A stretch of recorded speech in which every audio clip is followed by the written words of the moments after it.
5 referendum, grande valore della democrazia, grande prova di partecipazione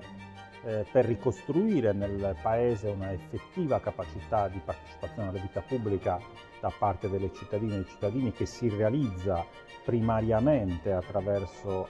il voto, e per